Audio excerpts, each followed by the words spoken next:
So, magandang araw. Gagawa na naman tayo ng video. So, napanood ko lang to kay Savvy Guy, yung sub 5 na gumagawa ng video. Sabi, wala raw substitute sa genuine desire. So, pag-usapan natin yan. Kasi 'di ba nga ang treatment is base sa looks.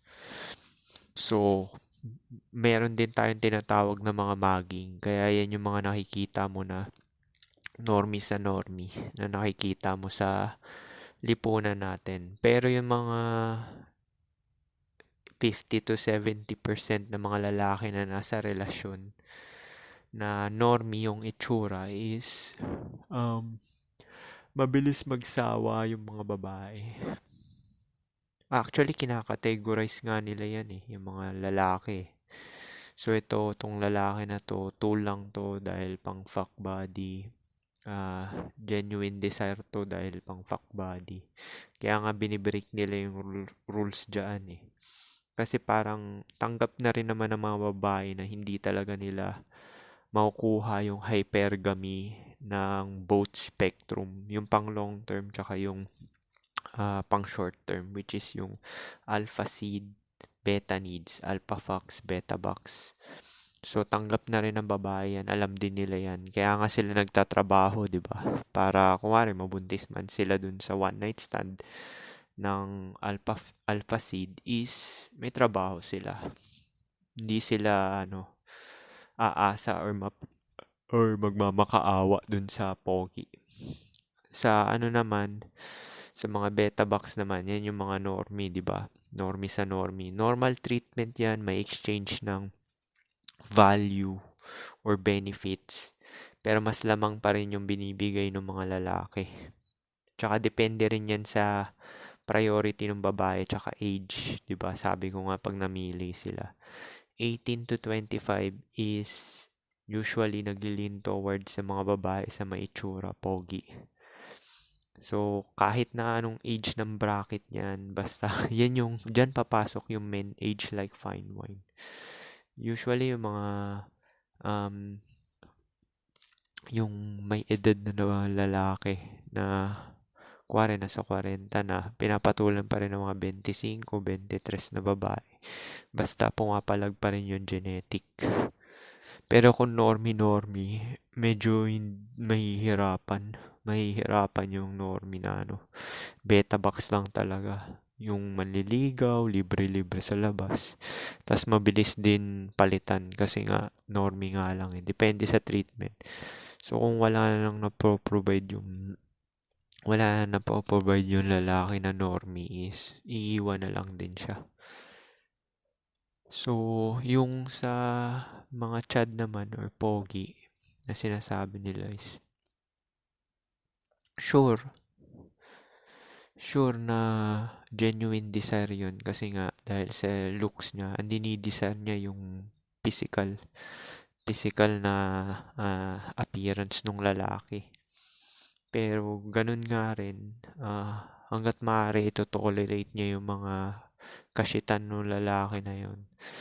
Kaya maganda kung pogi-pogi kayo is mas maganda overall na lang din Para kahit na hindi rin kayo iiwan. Kasi ganun din naman yung mga pogi.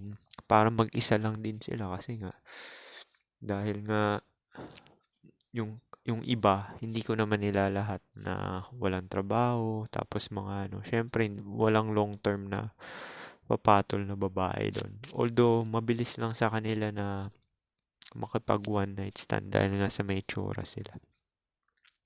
So karamihan ng mga lalaki is nagko-cope na lang yung mga normie, yung mga sexual frustrations nila, tapos nilalagay na lang nila sa kung anong bagay para at the same time pang sarili rin nila at nagbabaka sakali. Tingin mo ba yung mga nagji-gym na lalaki hindi nagbabaka sakali yun? Oo, may alam ko naman yan na, na for self-improvement naman talaga ang pag-gym or Pero yung syempre at the back of your mind din, halos lahat ng living creatures is at the back of your mind kahit gaano ka pa ka-enlightenment is yung word, mayroon ka talagang desire na makapag-procreate.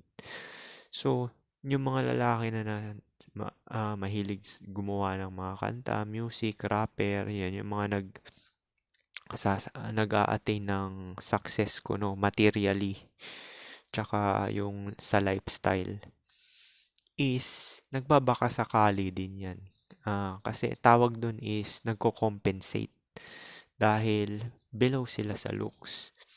Kung matik na given na sa'yo yung looks, which is pogi ka or chad, is least effort at minimal effort at minimal investment gagawin mo.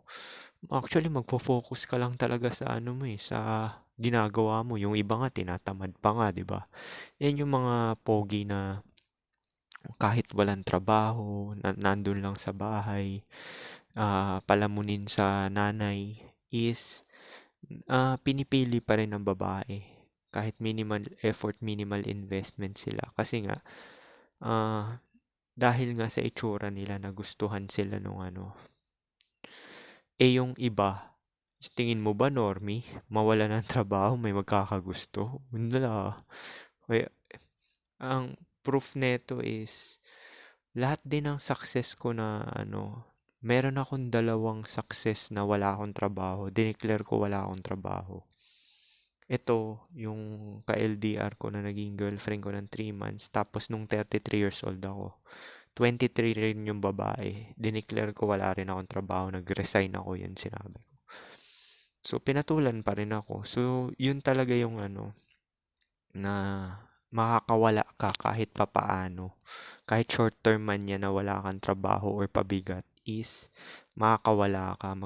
Pag gusto ka ng babae dahil sa appearance mo or looks, is papalagpasin niya yan.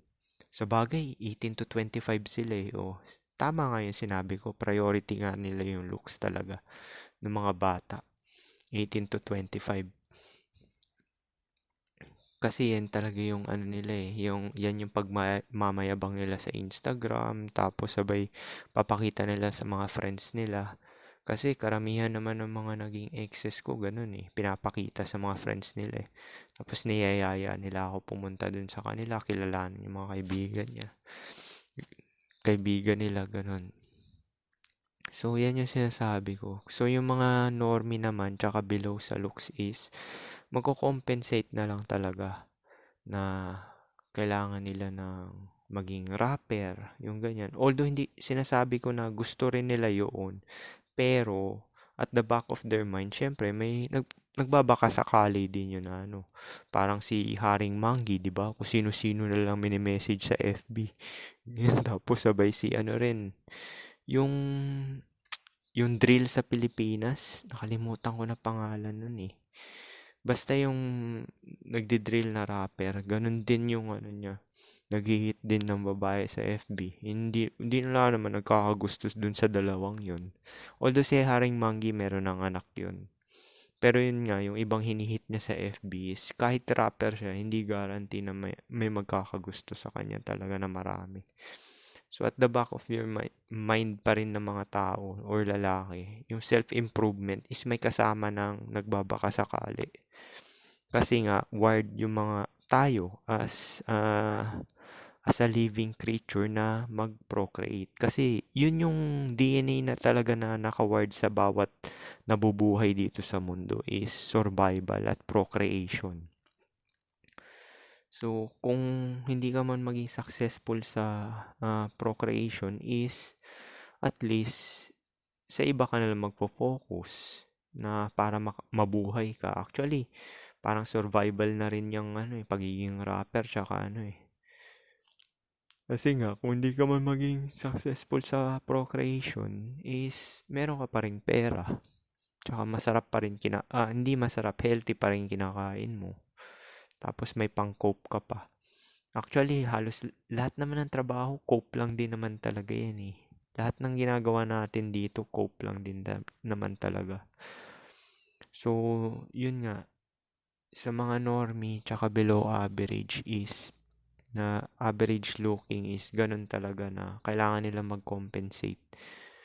Hindi kagaya ng may itsura is one step ahead. Hindi rin naman guarantee sa may pogi talaga na mag-i-stay yung babae.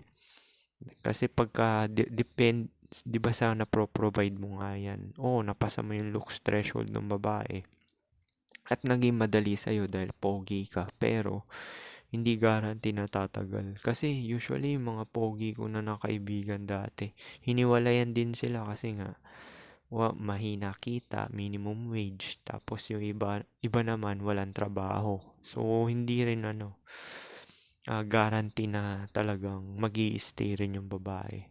Kaya nga usually ng mga babae is, dahil majority naman din talaga, 50 to 70% is normie looking din naman, doon na lang nagsisettle at tsaka yung may malakas kumita. So usually talaga yung ganun eh. Or kahit na hindi malakas kumita yung normie, kahit minimum wage, at least may iba pang pakinabang silbidor side. Kagaya ni Renan, 'di ba? Yung sa FB. Oh, may asawa at anak nga siya. Siya naman yung naglalaba. Pinagyayabang niya pa sa FB na under, ganun. Eh, ganun talaga. Alam din naman niya yung lookism eh. Alam niya rin yung sitwasyon niya na below siya eh. At yun talaga yung mangyayari. Kasi hindi pwedeng magpiling yung mga kasi in the first place sila namimili, 'di ba, babae. Kaya kanya pinili dahil yun yung pakinabang mo, silbidor ka. Tsaka nagbibigay ka ng pera. Yun yung nagustuhan niya sa'yo. Kaya kanya pinili. Kaya nga yung mga pogi, pinili for one night stand kasi yun yung pakay ng babae. Which kaya kanya pinili sa one night stand is for sexual pleasure. Or kung priority niya ng magkaroon ng genetic na maganda or maganda or pogi na anak is magpapaanak siya doon kung willing siya. So, yun talaga yun. Pero, yun nga, hindi talaga makukuha ng babae yung both hypergamy spectrum na alpha fox, beta box, alpha seed, beta needs. Kaya, sa part ng life nila, usually, 'di ba, napansin mo, merong normie for 15 years silang magkarelasyon. Biglang, naririnig nyo yun sa balita, no?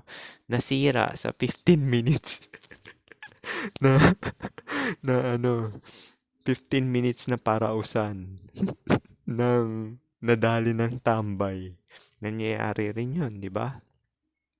Or, ito naman, baliktarin natin yung side. Naanakan ng pogi, pinasalo dun sa beta box for 15 years. So, nauna yung anak nun. Nauna yung anak. Tapos, hiniwalayan dahil walang pera. Pinasalo. Naghanap ng beta box. So, alam na ng babae rin yan. Kaya sinasabi ko sa inyo yung babae, parang nagfa-fantasy yan na mahahanap nila yung parang in short, wala silang kakontentuhan. Wala talagang kakontentuhan. Minsan nga, kuwari, nasa pogi na yung lahat. Kuwari yung pogi, nasa kanya na yung beta backside, tapos provider pa, tapos pogi na genetic side. One time, magugulat ka na lang, hiniwalayan siya. Kuwari, 10 years na sila, hiniwalayan siya kasi na-bored lang yung babae, nagsawa. Kasi yun nga, picker kasi siya eh. Yung babae kasi ganun yung ginagawa. Kaya mas maganda para wag kayo masyadong ma-attach. Kahit saan to kuwari, pogi kayo, wag kayo ganong ma-attach is wag nyo lang seryosohin. Actually, kahit normie din eh. Pero sa below sub 5, pag hindi sineryoso is hiwalayan din talaga. Ang kawawa talaga yung sub 5. Pero yung normie, hyper normie, tsaka pogi is dapat din talaga wag nyo seryosohin din para hindi kayo masasaktan. Or kung hanggat maaari, kaya nyo mag-spin ng plates. Ibig sabihin, magkaroon ng kabit, tapos maging hanis lang kayo. Actually, hindi naman kabit pag hanis eh. Yung sasabihin nyo yung sitwasyon nyo. Sa experience ko lang yun, i-share ko sa inyo. Nung 24 ako, sinabi ko may girlfriend ako. Oh. willing yung mataba makipag-FWB. Tapos ngayon na naman, naulit na naman. 36 ako. 36. Sabi ko, may girlfriend ako kay LDR. So, may willing na naman. Usually, mas pumapayag nga sila pagka dineclare mo kaysa itatago mo pa. Kasi ibig sabihin pag tinatago mo or parang gusto mo maging safe, ayaw mo ma-empty-handed. Ibig sabihin hindi ka high value sa paningin ng babae kasi tinatago mo dahil ayaw mo ma-empty-handed. Usually, pag nalaman ng babae na nagsinungaling ka, hihiwalayan ka matik kasi ang nangyayari dun is niloko mo siya na kala niya sa'yo is high value ka. Kaya kanya pinili dahil high value ka. Tapos sabay nalaman niya na ganun. Wala ka palang option. Nagkaroon ka lang ng option dahil sa nagsinungaling ka pa. Pag dineclare mo, syempre bold move yun. Parang ang mangyayari nun is may empty-handed ka talaga.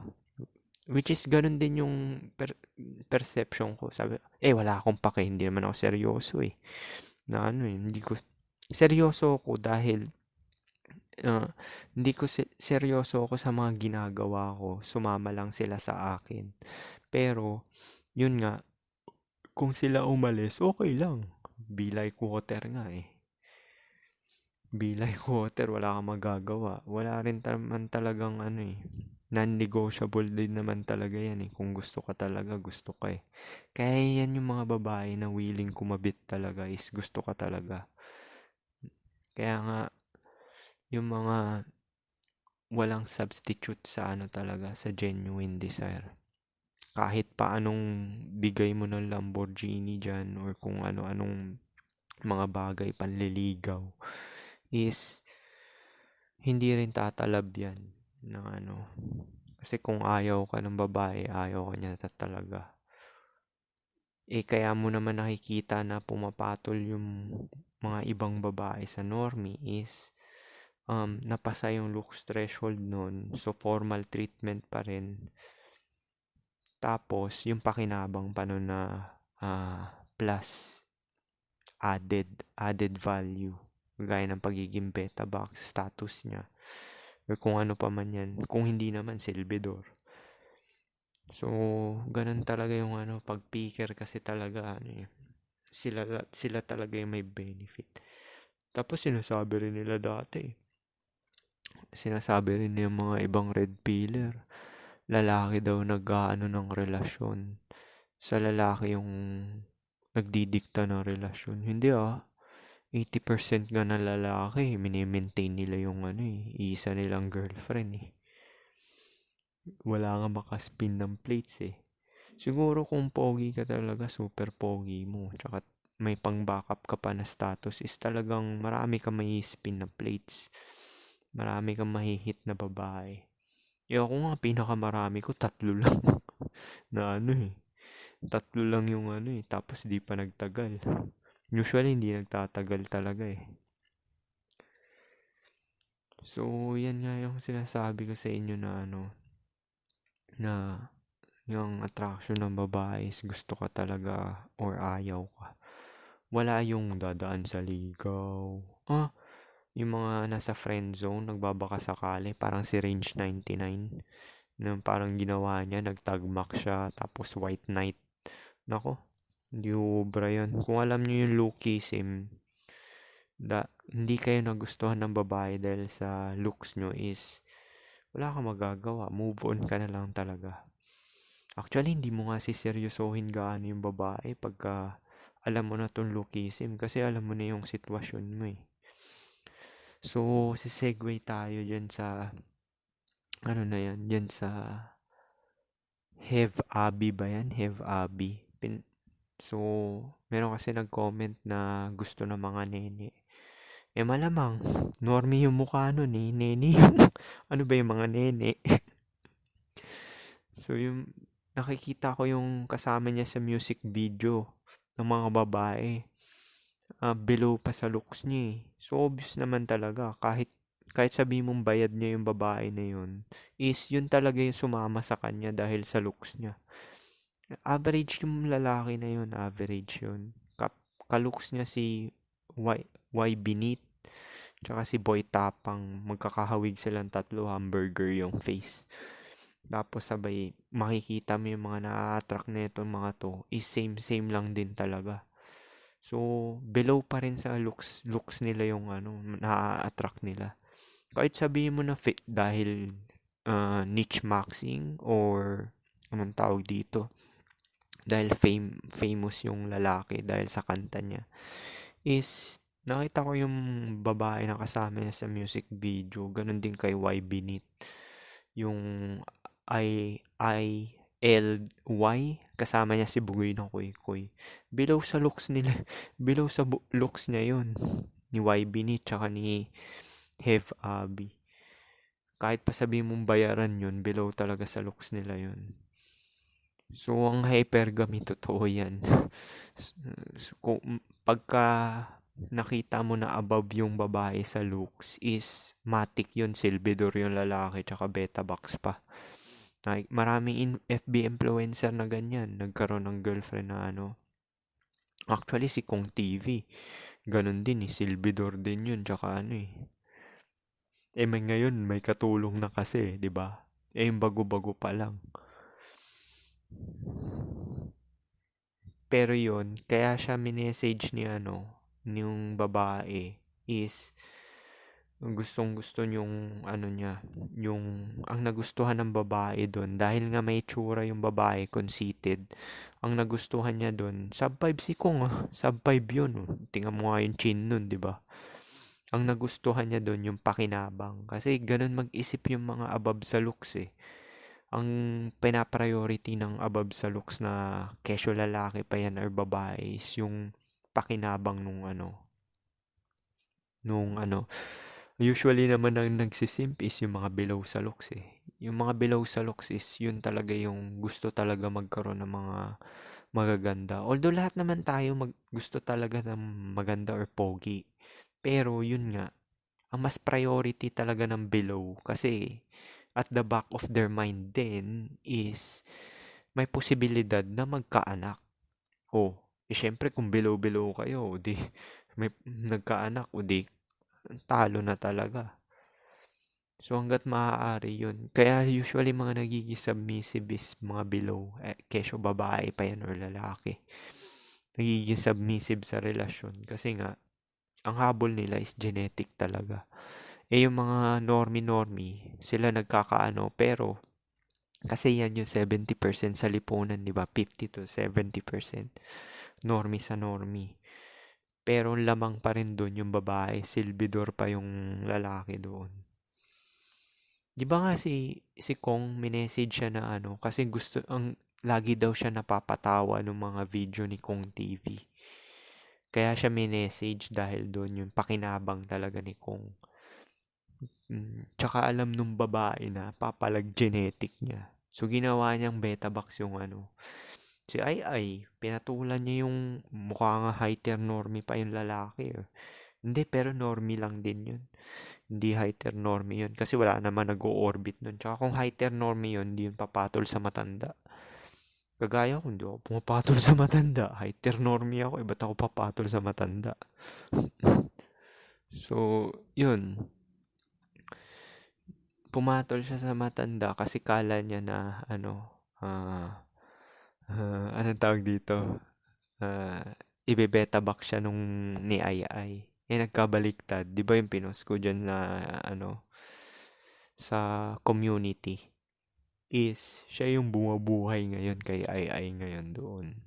Kasi biruin mo, kung hindi ko lang alam age ni Ai kung 50 plus na yun. Makakapatrabaho pa ba yun sa labor force? Di ba may hirapan na mapapagod na yun? Mukhang hindi naman nag-gym siya. Ai. Pinagtrabaho na lang niya yung average looking. Hindi rin natin alam kung ano setup nun. Malay mo, bahay ni Ai, bumili ng bahay si Ai dun sa Amerika. So, ang sagot ng may value exchange pa rin yun. Kasi nga, may edad na si Ai. So, may value exchange pa rin yun. Tsaka feeling ko may ipon din naman yun kahit papaano. So, hindi natin yung alam yun. Pero syempre, lamang pa rin si Ai. Kasi, bumubuhay sa kanya. 'Di ba yun yung nakalagay sa balita? Binubuhay ngayon ng ano. So, ibig sabihin, para may makain sila, is yung lalaki nagtatrabaho para may makain sila. Kaso, nagkaanak ba sila? Comment nyo nga. Hindi ko alam kung may anak sila o wala eh. Kung binubuhay niyo yung babae tas walang anak, walang sense. Gets mo yun? Para sa logical ko naisip yun ah. Kung binubuhay mo yung babae, wala kang anak dyan. Walang value exchange na parang equal. Na ano, okay lang sana kung kagaya ng gagawin ko. Kuwari, sub 5 yung girlfriend ko. Mahirap siya. Oo, sasagutin ko yung tirahan tsaka yung bahay, pero tutulungan niya ako. So, in short, parang katulong ko siya. Which is, willing yun gawin dahil sub 5 sila. So, yun yung sinasabi ko na value exchange na parang medyo patas.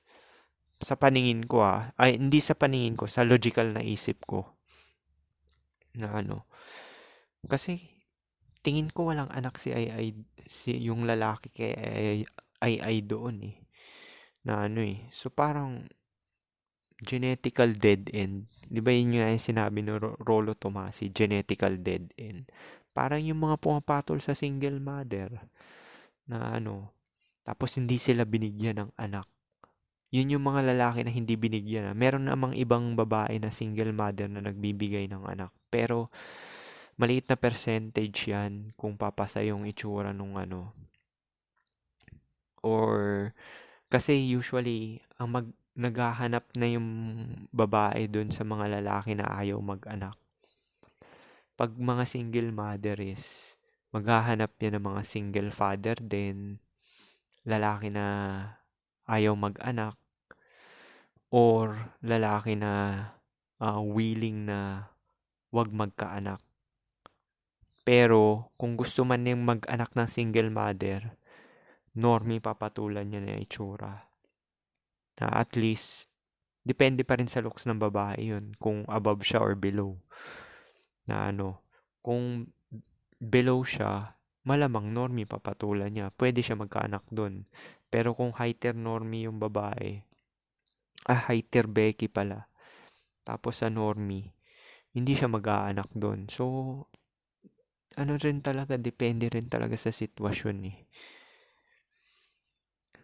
So, yun nga, yan yung ano, genuine desire na wala talaga substitute na ano. Tsaka yung gusto lang talaga ng babae is pakinabang ng lalaki. Either both dun sa uh, hypergamy spectrum, alpha seed, beta needs, alpha fox, beta box.